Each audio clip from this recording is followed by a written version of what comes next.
अल्हम्दुलिल्लाह नहमदुहु व नस्तईनुहु व नस्तगफिरुहु व नु'मिनु बिही व नतवक्कलु अलैहि व नऊज़ु बिल्लाहि मिन शुरूरि अनफुसिना व मिन सय्यिआति अमालिना मन यहदिहिल्लाहु फला मुज़िल्ल लहु व मन युज़लिल्हु फला हादिय लहु व नशहदु अन ला इलाहा इल्लल्लाहु वहदहु ला शरीका लहु व नशहदु अन्न सय्यिदना व सनदना व शफीअना व हबीबना व मौलाना मुहम्मदिन व बारिक व सल्लिम। अम्मा बाद क़ाल अल्लाहु तबारक व तआला फ़ी कलामिहिल मजीद वल फ़ुरक़ानिल हमीद। अऊज़ु बिल्लाहि मिनश शैतानिर रजीम। बिस्मिल्लाहिर रहमानिर रहीम। इन्नल्लाह यअमुरुकुम अन तुअद्दुल अमानाति इला अहलिहा व इज़ा हकमतुम बैनन नासि अन तहकुमू बिल अद्ल इन्नल्लाह निअम्मा यअज़ुकुम बिहि इन्नल्लाह कान समीअन बसीरा। वक़ाल अन्नबिय्यु सल्लल्लाहु अलैहि वसल्लम अला कुल्लुकुम राइन व कुल्लुकुम मसऊलुन अन रइयतिही औ कमा क़ाल अलैहि सलातु वस्सलाम।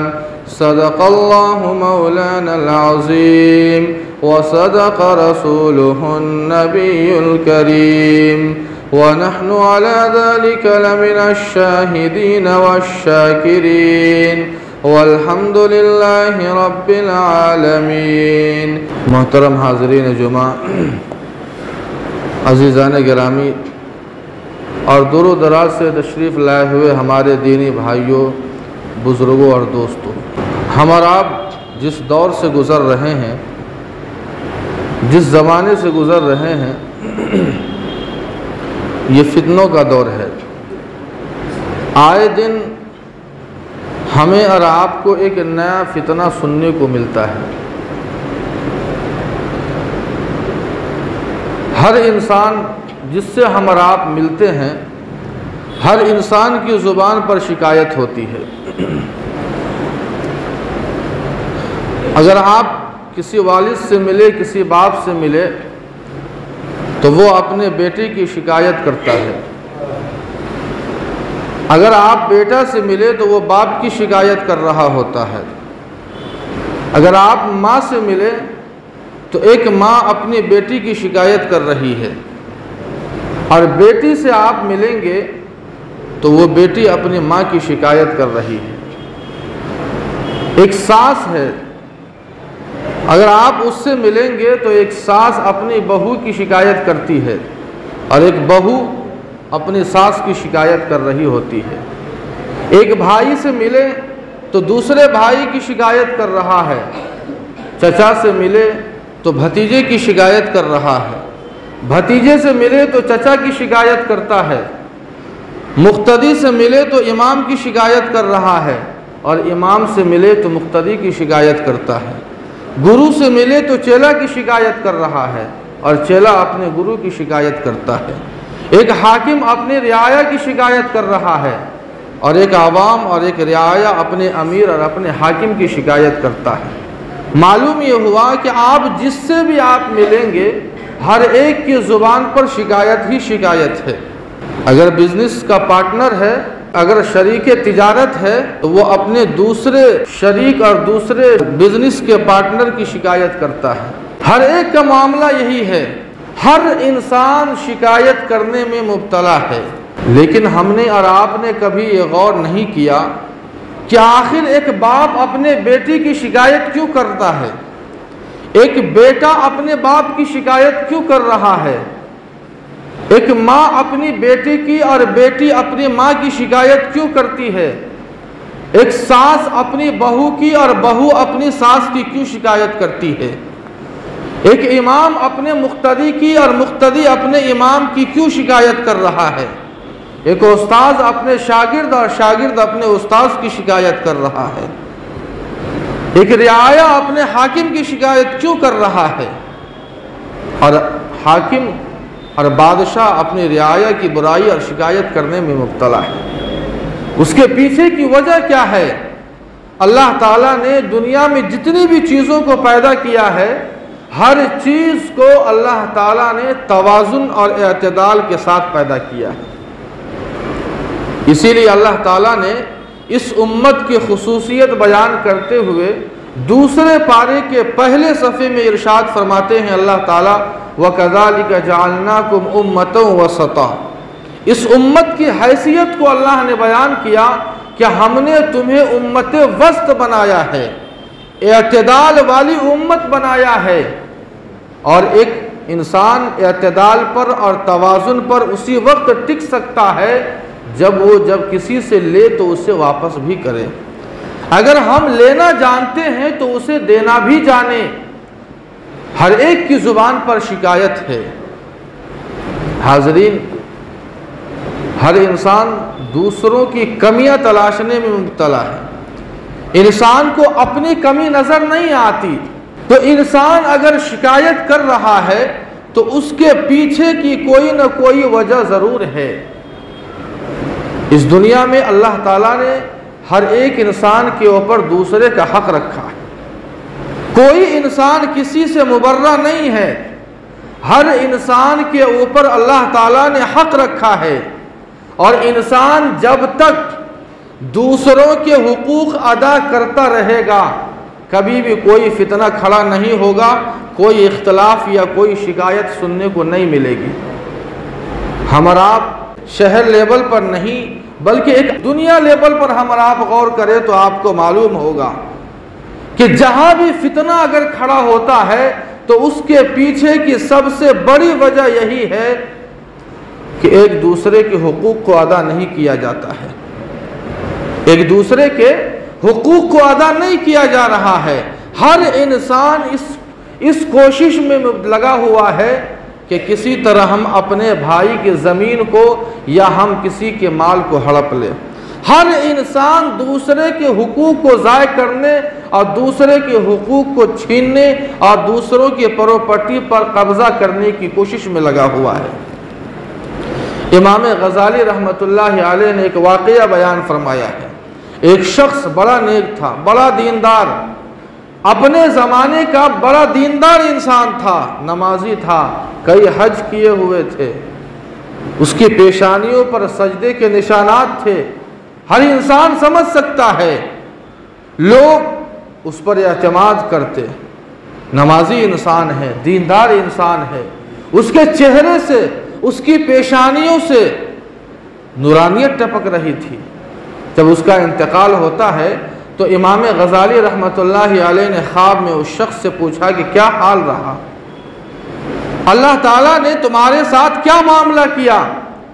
इमाम गज़ाली रहमतुल्लाह अलैह ने उस शख्स से पूछा, उस दीनदार आदमी से पूछा कि आखिर मामला क्या रहा।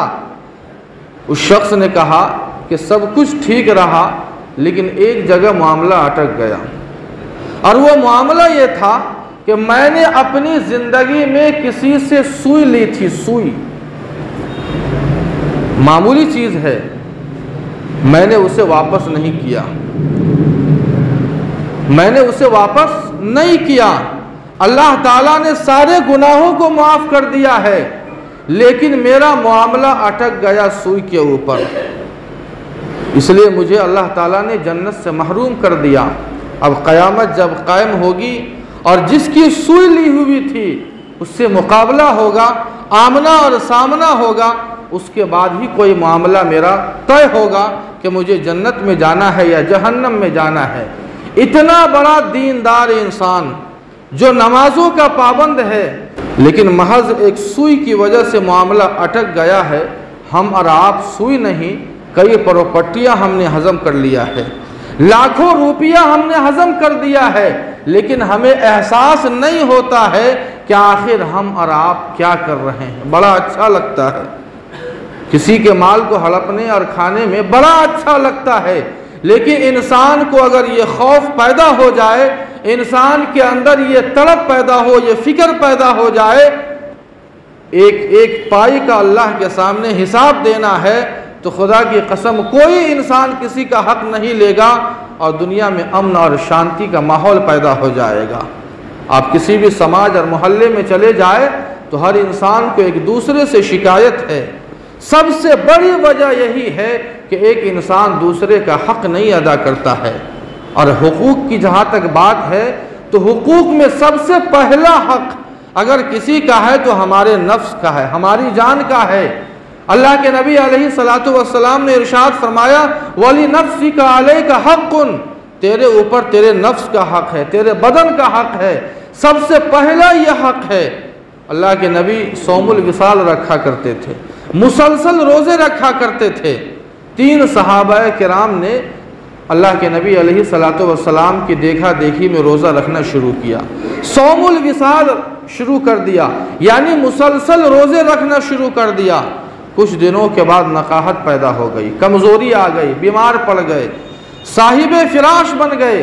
अल्लाह के नबी अलैहिस्सलातु वस्सलाम उन तीनों के पास पहुँचते हैं और पूछते हैं कि आखिर मामला क्या है। उन तीनों सहाबाए किराम ने कहा कि अल्लाह के नबी, हमने आपको देखा कि आप सौमे विसाल रखते हैं, हमने भी सोचा कि क्यों ना हम नेकियां कमाने के लिए मुसलसल रोज़े रखे। अल्लाह के नबी अलैहिस्सलातु वस्सलाम ने फरमाया कि अल्लाहु युतइमुनी व यस्क़ीनी अय्युकुम मिसली, तुम मेरी तरह नहीं हो सकते हैं, मेरा मामला अलग है। अल्लाह ताला मुझे खिलाते और पिलाते हैं। एक इंसान अगर ये सोच ले कि मैं अल्लाह ताला की इबादत की वजह से, मैं अल्लाह ताला के ज़िक्र के वास्ते खाना छोड़ दूँ, नींद छोड़ दूँ, आराम छोड़ दूँ, बाल बच्चों को छोड़ दूँ, ये जुल्म है, ये जुल्म है। नफ्स का हक ये है कि इंसान को जब ज़रूरत पड़े, जब कोई तकाज़ा आए, चाहे वो नींद का तकाज़ा हो, आराम का तकाज़ा हो, भूख का तकाज़ा हो, प्यास का तकाज़ा हो, तो इंसान उस तकाज़े को पूरा करे।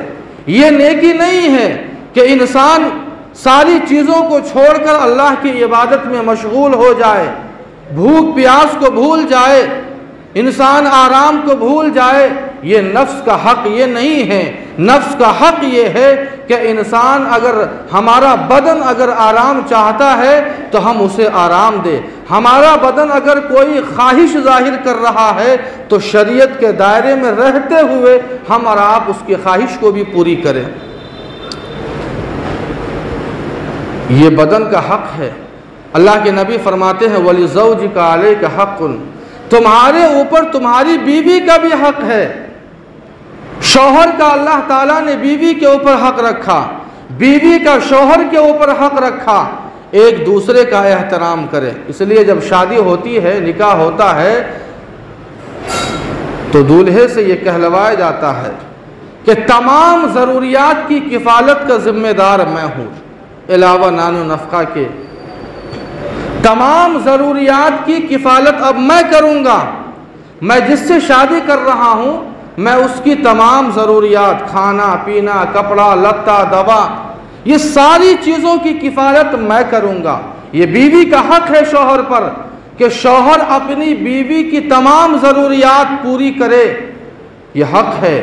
लेकिन हमारे यहाँ सो नहीं होता है। एक खातून और एक औरत अपने ससुराल में है, तंदुरुस्त है, सही सालिम है, तो हम और आप उससे खूब काम लेते हैं।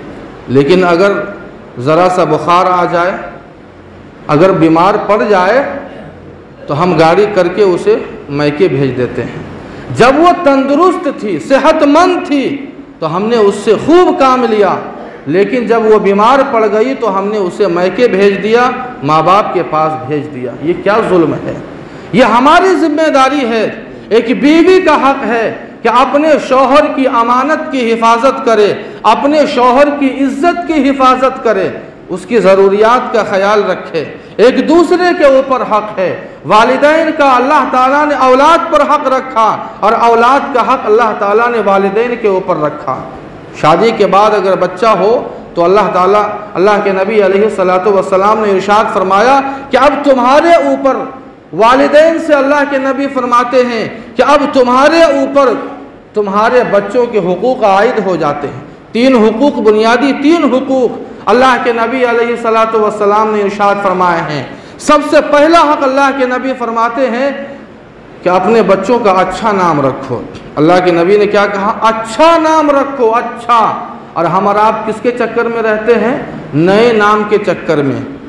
नबी का नाम नहीं चाहिए, किसी सहाबी का नाम नहीं चाहिए, किसी ताबई का नाम नहीं चाहिए। हमें ऐसा नाम चाहिए जो बिल्कुल नया नाम हो, जो सहाबा के भी नाम न हो, जो अंबिया में से भी किसी का नाम हो, जो पूरे शहर में किसी का नाम न हो, पूरे इलाके में नाम न हो। हम और आप उस चक्कर में पड़ जाते हैं कि हमें एक नया नाम चाहिए। अल्लाह के नबी फरमाते हैं कि नए नाम की कोई ज़रूरत नहीं है, अच्छा नाम रखे, ऐसा नाम जो अंबिया से मिलता जुलता हो, जो सहाबा से मिलता जुलता हो, जो किसी नेक और अल्लाह के किसी बंदे से मिलता जुलता नाम हो, इसलिए कि नाम का भी असर होता है।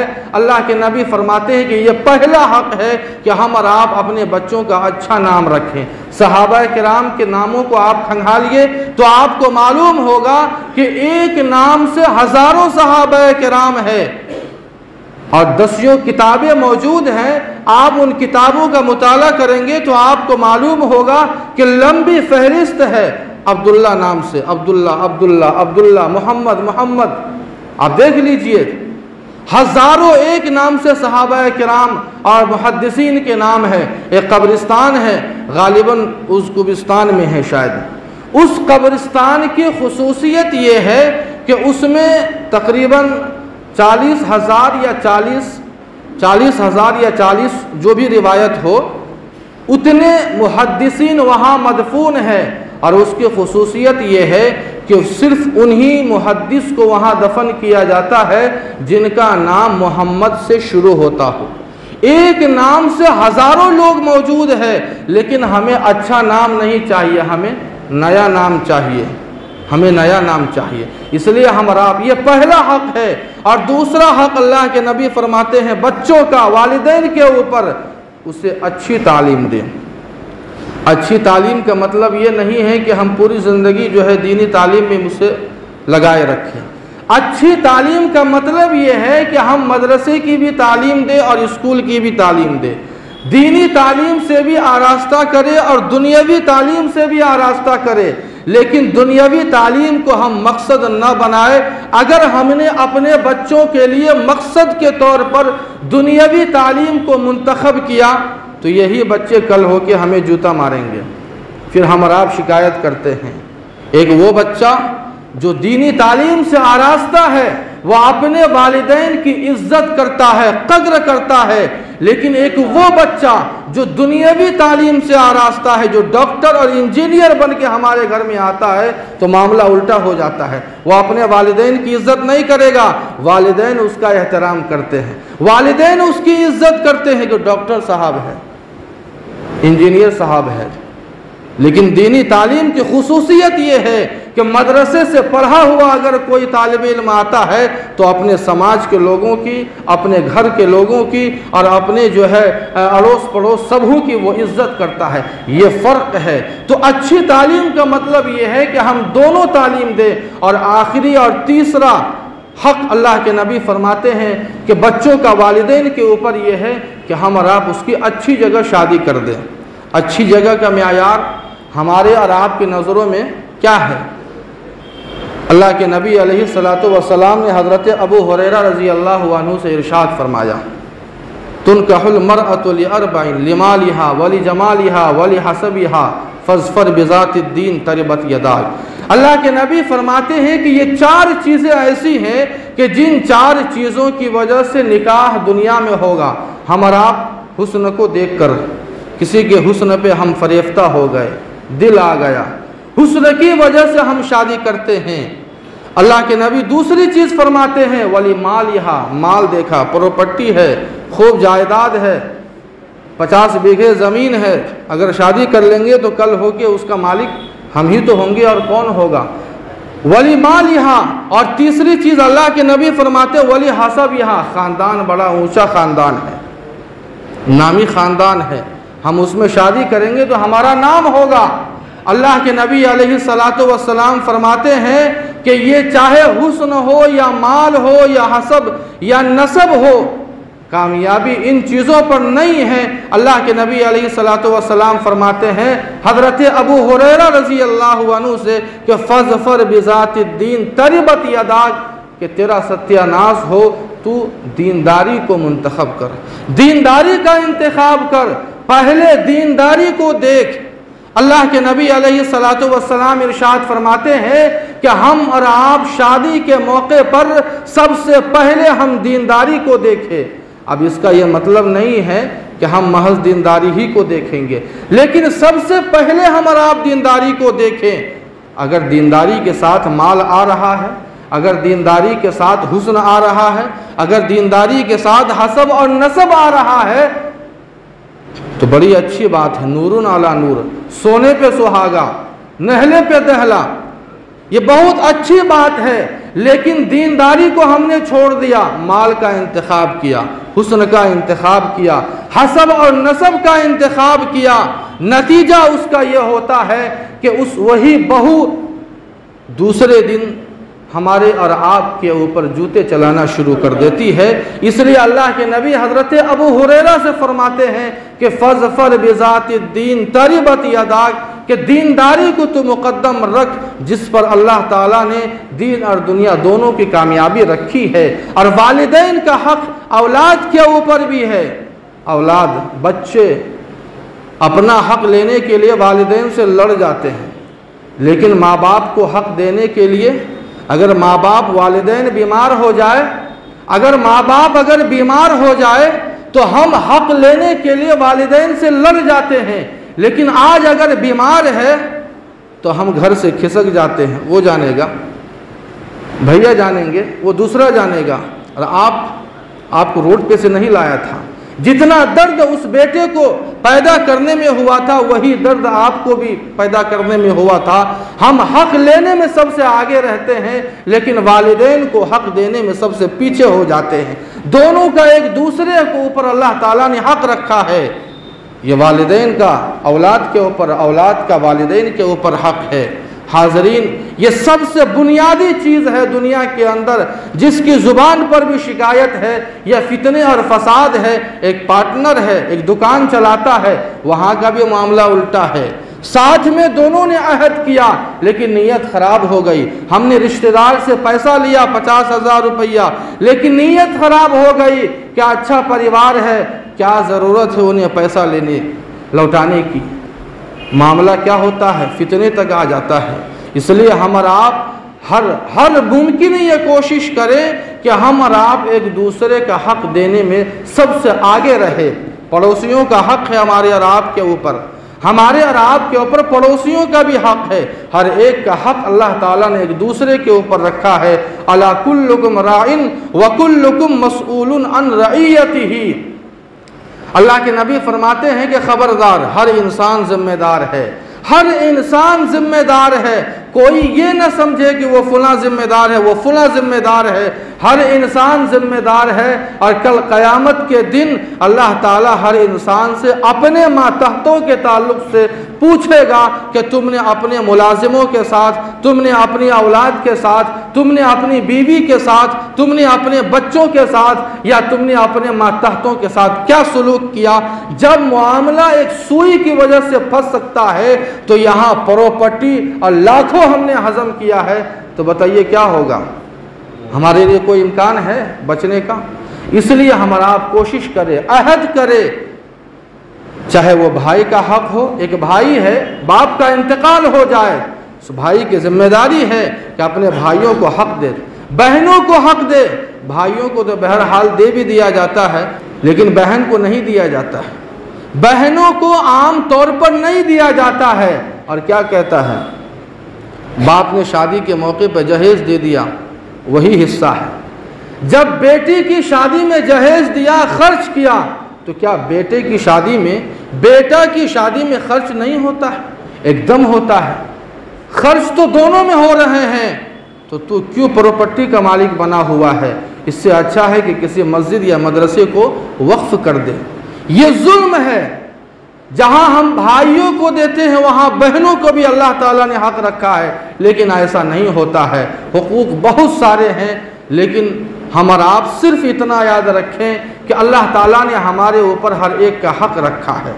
अगर हमने और आपने उनके हुकूक़ को अदा किया तो हमारी ज़िंदगी में अमन होगा, हमारी ज़िंदगी में कोई इख्तलाफ नहीं होगा। दुनिया का मामला हम किसी तरह निपटा सकते हैं, लेकिन मरने के बाद जो हमेशा की ज़िंदगी है, एक सुई की वजह से मामला अटक सकता है, तो हमारा और आपका क्या हश्र होगा। इसलिए अगर ये गलतियाँ की हैं तो अभी भी वक्त है हम और आप साहिब हक़ तक उस हक़ को पहुँचा दे।